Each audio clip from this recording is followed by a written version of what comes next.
Hey guys, welcome to lesson number 14 of my Tutorial Tuesdays Beginner to Pro series. I hope you're all getting on well with this eye so far. I'm going to start adding a little bit more value today using this HB pencil. I'm going to go into some 2B and possibly a little bit 4B as well in the darkest areas. It's been really good seeing some of your progress over on the Facebook group. If this is the first time you visited the channel, don't forget to check us out over on Facebook. You can find us on, if you go into the search bar at the top of your Facebook app, if you type in Tutorial Tuesdays Beginner to Pro, you'll find our group, and what we're doing on there is we're sharing the progress with the lessons. We're also sharing other parts of or other bits of your work. So I'm seeing some really fantastic art on there. We've got some brilliant artists on there as well as some beginners, and what I'd say is don't let some of the fantastic work that people are posting put you off. We're trying to make it a little bit different to other Facebook groups where we've got a central theme where I'm going to be delivering some of these lessons like the one you're watching right now, and I want people to have a go at the lessons. I'm basically trying to teach everything that I've learnt over the last 3.5 years coming up to now, taking the best bits from various different online courses that I've done and working with various different artists and just trying to bundle it all into one. And what we've been doing recently, we did the baby portrait first, so if you haven't seen that, go and have a look. I think, looking off the top of my head, or trying to remember off the top of my head, that was sort of lessons 4 through to 11, maybe 10, maybe 10 finished it off, and then 11 was the start of the eye, and 12 was last week's lesson. So it'd be great to see some of your progress with that. And what I've been basically talking about, the method that I'm trying to teach you is we're really layering the pencil. So I'm not just going in with a dark pencil, and I'm not using any blending stumps or tortillons, anything like that.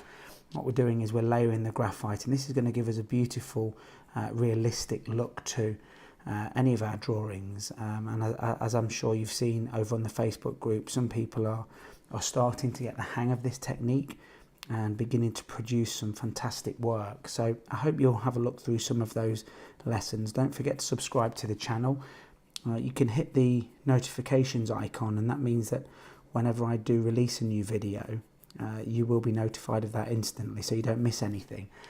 But I think really the main purpose is just keep posting your progress, asking questions as much as you can, and I do like to try and answer them as quickly as I can. Obviously I've got various bits and bobs on it during the day, and I can't always answer immediately, but I do try and answer any of your questions quite quickly. I know Graham Price has been asking a few questions recently, and I've kind of got back to him pretty quickly. So I'm starting to get to know some of you on the group now, and it's really fantastic.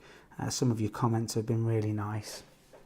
So as you can see, what I'm doing is I'm taking this HB pencil and I'm just working these darkest areas.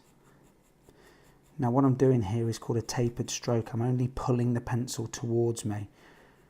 I'm not scribbling as it might look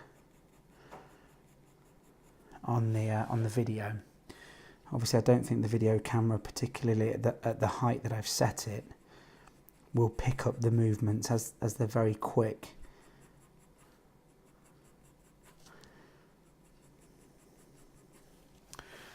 Okay, so what I'm going to start to do now is I'm going to bring in some 2B in these darker areas. So using my 2B pencil, I use these pencils, they're called Caran D'ache. This is the grafwood made by Caran D'ache. And what I like with these pencils is each pencil has actually got a different colour of paint on there. So I can immediately see that this is the lighter, this is a 2H, this is my 2B. And I've actually got my 4B here as well, which is darker. I just like that touch. It just makes it easier to locate. So, coming in with this 2B pencil now, you're going to really start to see some contrast building up. And that's what we want to aim for. I've had a few questions from people over on the Facebook group saying, what are the most important things if we're trying to develop realism in our drawing? And I think that the 3 most important things are, number 1 is contrast. So if we actually look at this reference image, this is the darkest point. but we've got some very light points here and in the actual reflection on the eye. So we're going to have to make sure that we do recreate this. I see a lot of drawings, and people are obviously posting some of their work on the Tutorial Tuesdays group as well. And my main issue with some of the work on there is there's not enough contrast. So really pushing those dark areas, but also bringing out the light areas as well. I'm seeing a lot of really good drawings, and they're a little bit wishy-washy. So the first thing is contrast. The second thing is you've got to have an accurate sketch. So the method that I'm showing you at the minute is we've been using our portional divider or our geared divider or even a compass. I will show you how to use the grid method as well. I think it's important that you have options at your disposal. And then hopefully as we go on through the lessons, we're going to start doing some freehand work. Now I know a lot of you really want to try and push the freehand work.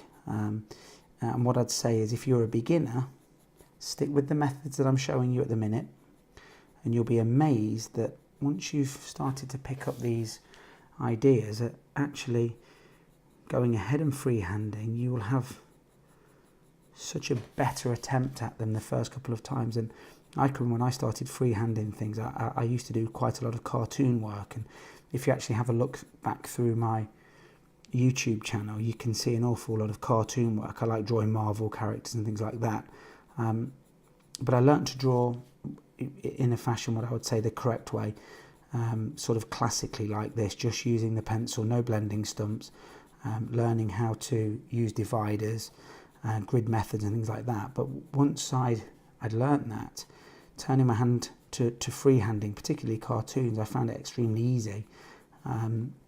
So it's a skill that you develop over time. So contrast, a very realistic or accurate sketch. And then I think the third thing for creating realism is having very, very smooth transitions from one value to another. So we're not getting harsh lines in places that don't have harsh lines there. So I'm just layering this 2B pencil on now. I'm going to come into this area. Just bring out some of the darker recesses.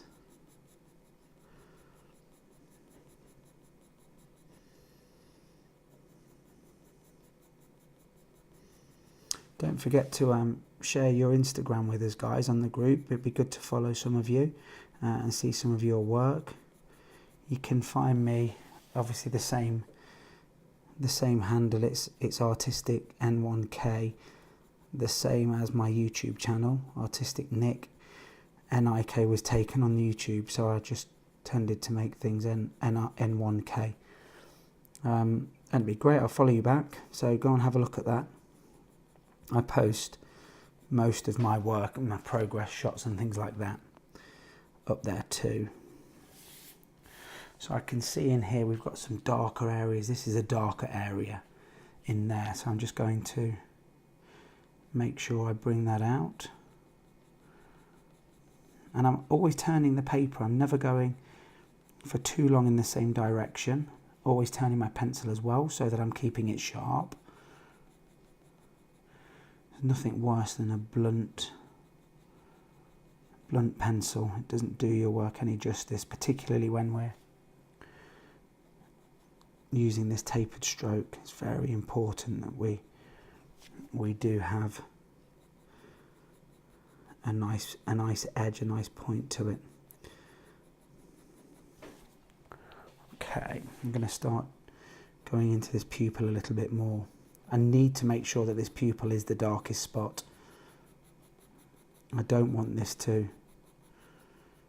I want your eye to be caught by this, and that's the trick with doing realistic drawings, is you want to take the viewer's eye to certain areas, to the darkest area, then to the lightest area. And it's those contrasting areas that trick the brain into believing that what they're looking at is realistic or is real in any sense of the word. So I'm coming in again now with my 2H pencil, and I'm just going to start bringing some value down into the rest of this eye. Now the trick when drawing an eye is this really isn't going to be white. would be very easy to leave that white, but what we have then is we have a very flat looking drawing, so there's actually going to be quite a lot of value in this. I'll start to brush in some value as well, but what that's going to give us is it's going to give us the ability to, slightly later on in the drawing, is it's going to allow us to take some of the value out. So when we're looking at these highlighted areas, these slightly wetter areas, we're going to be able to take some of that value out with our kneaded eraser, and if need be with our mono zero eraser as well.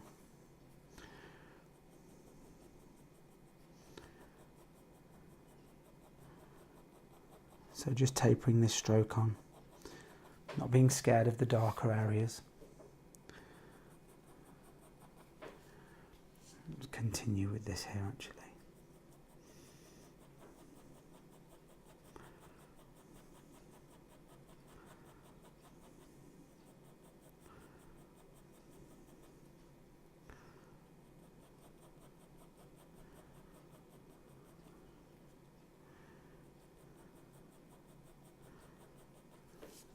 And understanding that this is an eyeball, it's a spherical object, so as it goes towards the edge of the eye there, the edge of the eyelid, and down here as well, that these areas are going to be darker than the centre. So this highlighted area here needs to be just that, and it needs to be a lighter area. So what I'm going to start to do is I'm going to start to pull some of the value up from the bottom here now. I'm going to be careful because we have got a water line here. You can see on this reference image here that there's a very light streak. It's almost as light as the white of the eye. So I'm going to be making sure that I don't leave any value in there, not too much anyway at least. You might not be able to see it clearly on the camera, but here's the edge of the skin. Here's this, and then I'm just coming above that, and I'm starting just above that, so I'm leaving as much value out as I can just so that we can get this water line in, and it's those very subtle expressions of detail that will allow you to take your drawing to a level of realism. And again, it depends on how long you want to spend on each piece, but we could really go to town with textures and fine details, and we're going to add in some of those very small blood vessels and whatnot in there.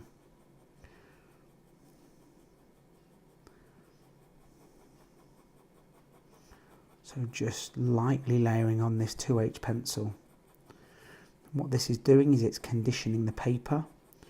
It's starting to fill in some of the tooth of the paper, some of the deepest recesses of the tooth of the paper with my harder pencil.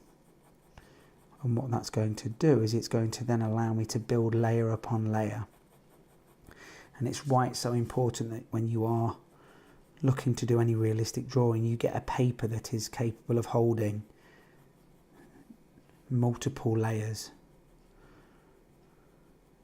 Otherwise, if you're using something like a printer paper, a very thin paper, the paper starts to break down with numerous layers. So I use something called Strathmore Bristol. You can get that in a vellum or a smooth surface. I use both of them. I'm using smooth at the minute just because that's what I had left. You can get that from Amazon. You don't want to be paying any more than about £10 for a 20 sheet booklet. That's in the A4 size. I did see somebody the other day on one of the other Facebook groups that I'm part of. I can't remember which one it was. And this guy had found, I think the best price he'd found was about £8 for the book of 20 sheets. So you can shop around a little bit. You probably will find it for £11 somewhere. You might find it for 10, 9, somewhere there. But that's it's made by Strathmore and it's a Bristol. And the first time I got it, it took me back because it's actually quite thick. It's almost like a cardboard. And it wasn't the same as what I was used to drawing. And I was pretty much, I guess, what a lot of you guys have done is you've just started pulling out some cheap paper from the printer and having a go on that. and it feels very different to that.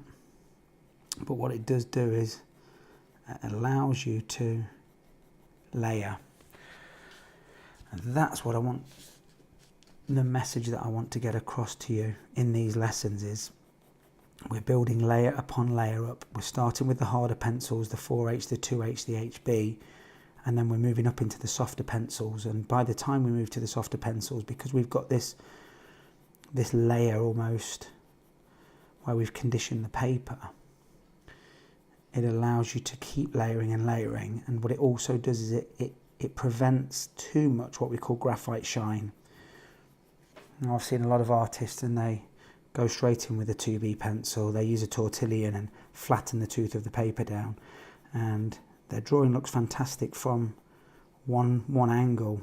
But if you were to hang it on a wall or you had a light source coming in at a different angle, you get this very shiny sheen look to it.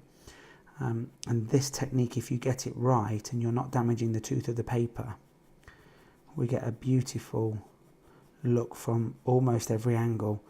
Obviously the very dark values, so this eye, the pupil in the middle of the eye, it's going to be unavoidable to completely leave it so that there isn't any graphite shine at all, because we are going to layer so much. There's going to be so many particles of graphite and clay in there. But yes, it's a skill. Once you've mastered it, it makes for much better looking quality drawings. And certainly, and I hope that some of you do go on to be able to sell some of your work. It wasn't anything that was in my mind when I started drawing. I just loved drawing. I just got the concept of values and different shades and tones. I'm actually colourblind. I don't know if any of you knew that on here. Maybe some of you that have been with me from the start. I don't know if I've mentioned it before, but yes, I'm basically colourblind. And I remember about 4 years ago watching a video on YouTube of somebody doing something quite similar to what I'm doing now. I think it was an eye, in fact. It was a time lapse, but I just got it because it was different tones of grey, greys and blacks, and it's quite odd because I've always been drawn to greys and blacks. Even a lot of the clothes that I've bought over the years, I tend to gravitate towards those more basic colours. I'm okay with blues. So yeah, this was something that I just kind of understood. So I'm just working this HB pencil now in this darker area. It's not quite the darkest area on the picture, but it is a very dark area. You know, there's going to be a lot of value in here by the time we're finished, but again, there's just some subtle changes. It's not completely the same value, and that's something that you want to try and avoid as much as possible. You don't want big blocks of the same value. We want very subtle changes, and that's why using the technique without bearing down on the tooth of the paper and destroying the tooth of your paper is going to really, it's going to serve you in the future, because you're going to be able to get these beautifully crafted subtle changes of value, you know, in somebody's skin, or in this case on somebody's eyeball, just the reflections here and there, and it really does make for a lovely looking drawing once it's finished. So again, I can see that this edge here is going to be slightly darker because this is furthest away from the light. It's curving under.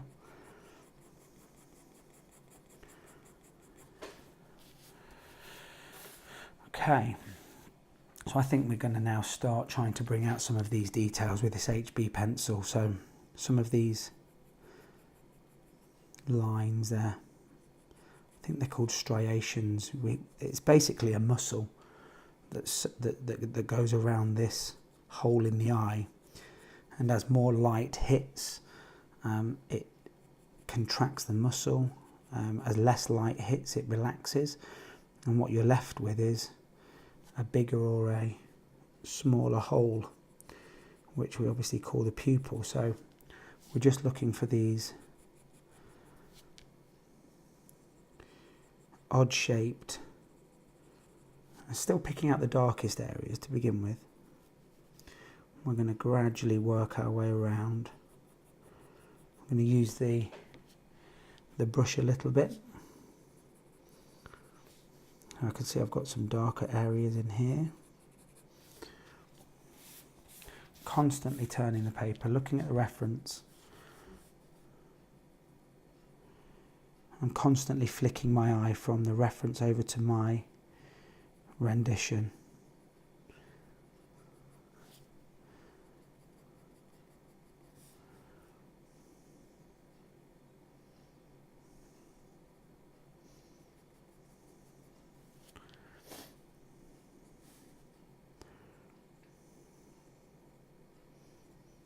Remembering never to press on too hard. Resist the temptation to get the maximum amount of value out of your pencil. There should always be something left. I can always press harder to make it darker. Once I've reached that limit, what I've then started to do is I've started to damage the tooth of the paper.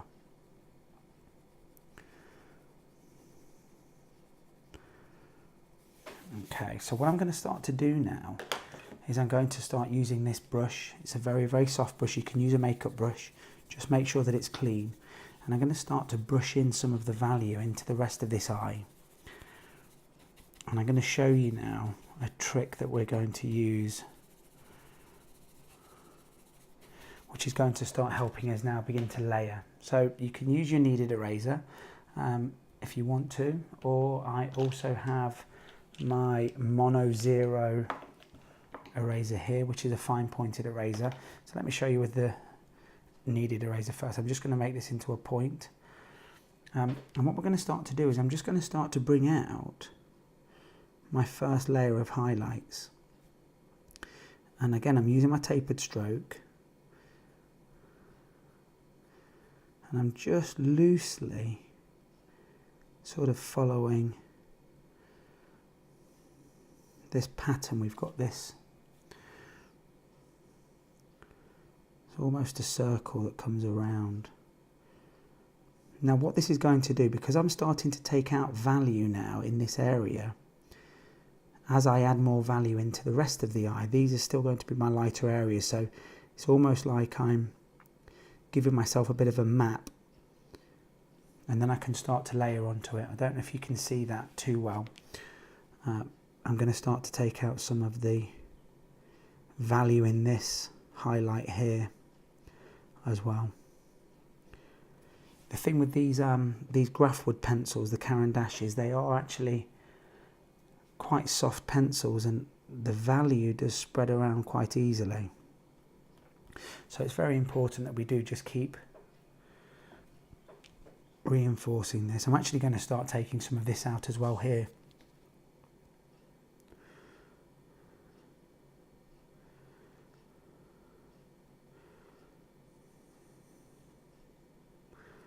And I can see we've got a lighter area there. Maybe a little bit around here as well, just to give me an indication. Just so that I'm not, like I was describing earlier, about some of the drawings that I've been seeing people posting, not necessarily in our group, but in various other groups, that just look a little bit wishy-washy and they don't really have that definition. It's things like this, paying attention to these areas, that allow us to do that.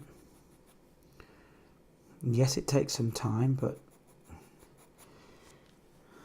as any teacher's ever told me before, and I'm sure you've been told the same, anything worth doing takes a bit of time. You can't rush this, and why would you want to rush this? You know, it's therapeutic, it's a wonderful way to wind down and finish the evening off. And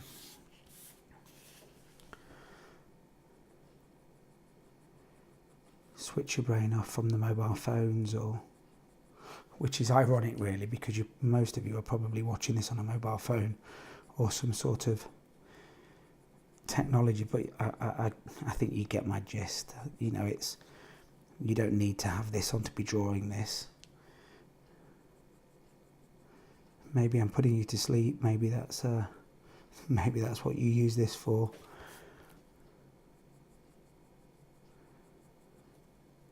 But it is lovely to see some of your progress on the Facebook page.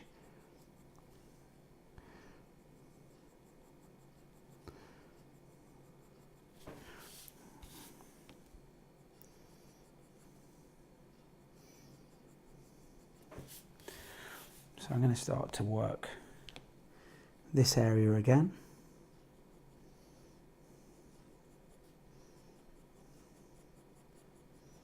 Because I've already got those slightly darker areas in here, these speckled areas, each time I go over them, they're going to be continually getting darker.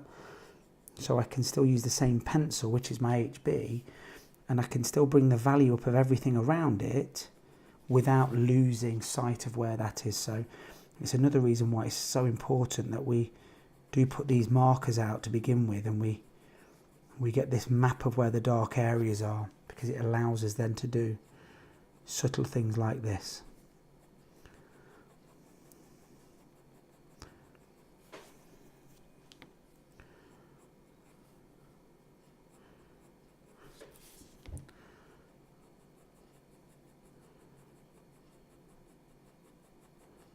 Just using this tapered stroke, making sure I don't go as dark as this pupil, because it isn't as dark as the pupil. I don't want to lose the definition in the pupil.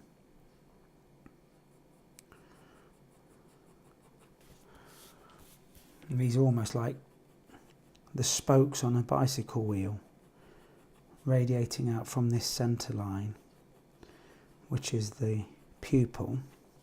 And we know it's in the centre because we measured it right at the start. We found that point.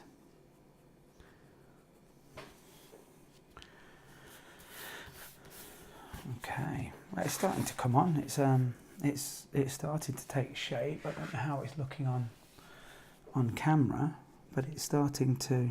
We've got a few darker spots in here that I've not yet placed in, so we're going to get those in.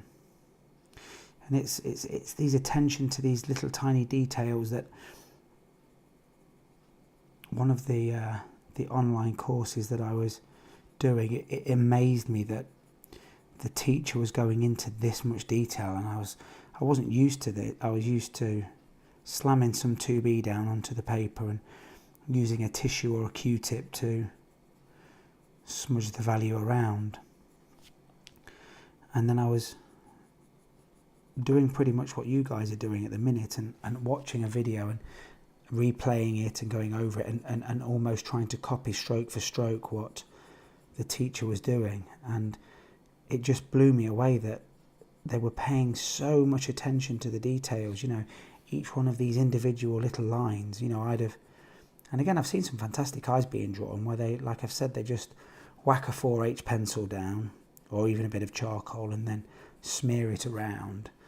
And like I've said before, I'm still yet to have seen somebody's drawing that they've just blasted value down and smudged it around and whatnot. I've yet to see one up close and personal that looks as good as it does online when they post them with their filters on their cameras and whatever they've done.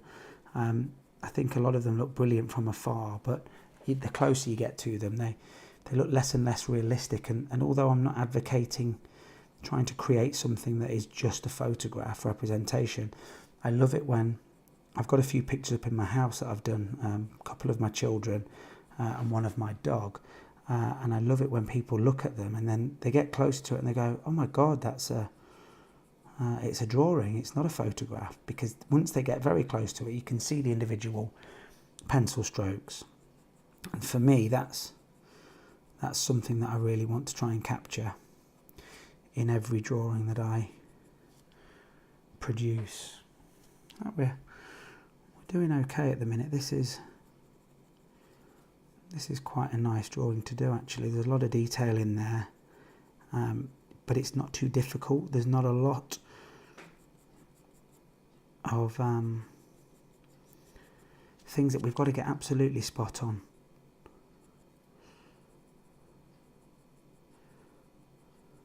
So I can see we've got a highlight in there that I've not yet taken out, so this one here. So I'm just going to take my kneaded eraser, and I can see that it's at this point there. I'm going to take that out,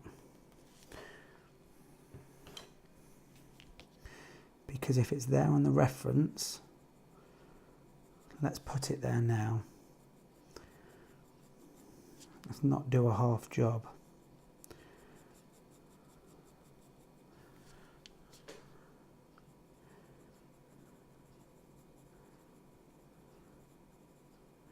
So just continuing to reinforce this darkest edge around here. I'm going to go around, I'm going to bring out most of the striations, these little lines with this HB pencil. Then I'm going to give it a brush, and then going to take out some of the value again in some of the lighter areas, and then I'll start to bring some 2B in there, and that's when we're going to really see this pop.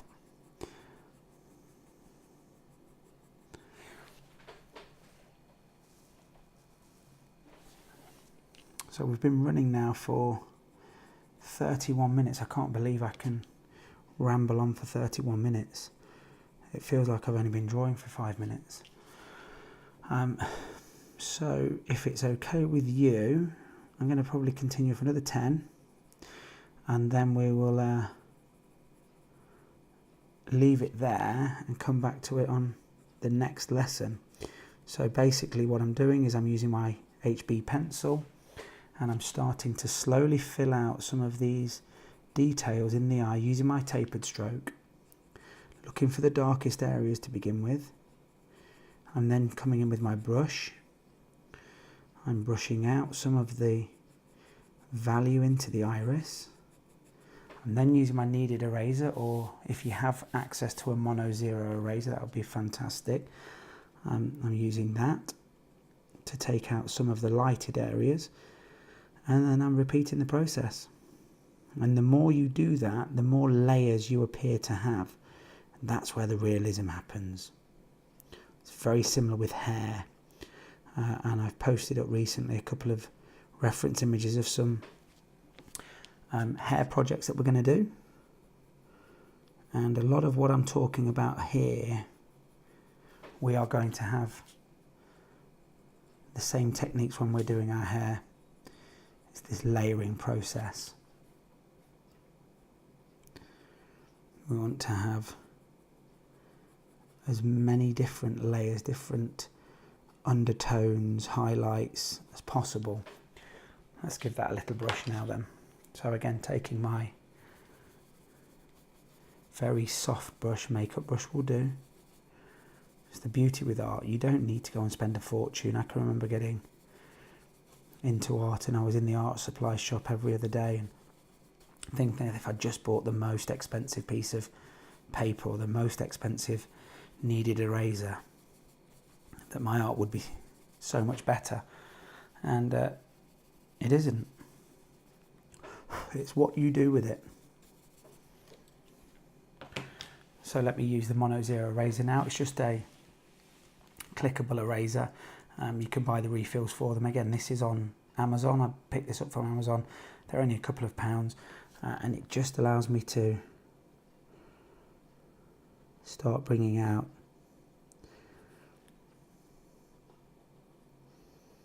again. The thing with this is be very careful with these types of erasers, that again you can damage the tooth of the paper even with this, and we certainly don't want that. So if you're pressing on too hard, you start to flatten the tooth, and that is something that we want to avoid at all costs. We don't want to flatten it with our erasers, we don't want to flatten it with a Q-tip, we don't want to flatten it with a tortillon, and we certainly don't want to flatten it with our pencils.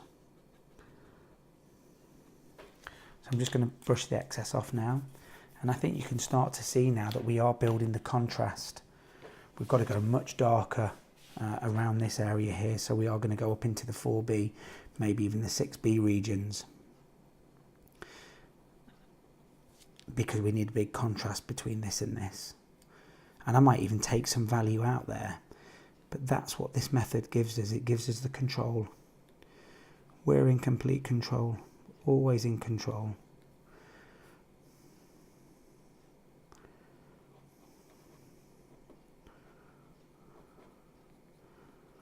So again, just some small tapered strokes with even with the eraser. I'm using it like a pencil. So I'm looking where these areas of highlight are.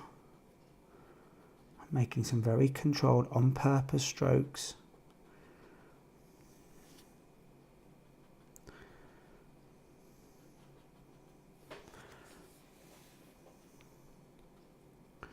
So there's our highlight that we identified a few minutes ago. So I'm going to brush in again. So let me just start to now add a little bit of this 2B in there. And immediately what you'll start to notice is we're getting layers upon layers. We're now starting to really get a bit of definition in there. And looking at these very small dark marks, they are almost as dark as the pupil itself.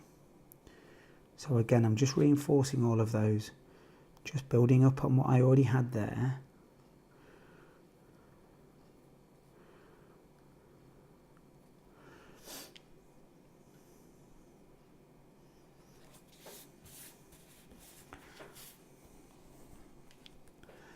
We've got one in the centre here that's quite prominent.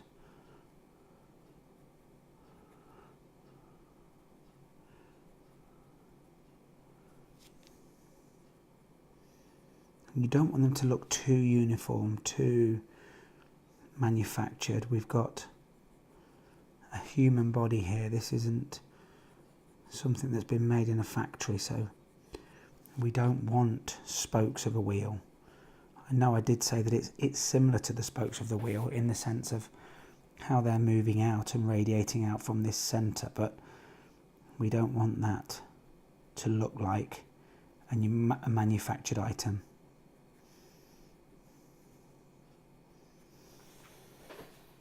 So I can see I need to get much more value in under this eye now here, under this eyelid. So I think we can sort of draw this lesson to a close.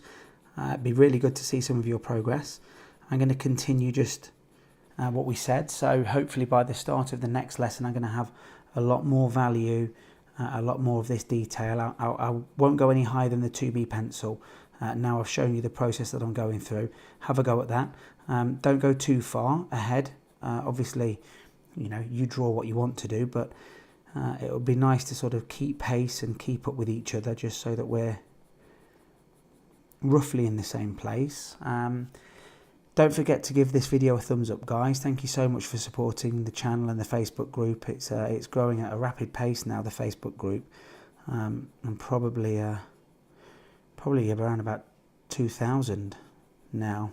So yeah, it's growing. I can't believe it. You know, in a small number of weeks, we've really started to take off, which is great, because it would be lovely to see some of you producing work that you're super proud of, and you know, that you want to share with friends and family, and who knows, maybe even someday you can teach somebody else how to draw. What a fantastic gift that would be. So yeah, I'll draw this to a conclusion now, and I'll see you guys in the next video. Thanks so much for your support. If you've not subscribed already, go and do that on the channel. Make yourself known on the group. We won't bite.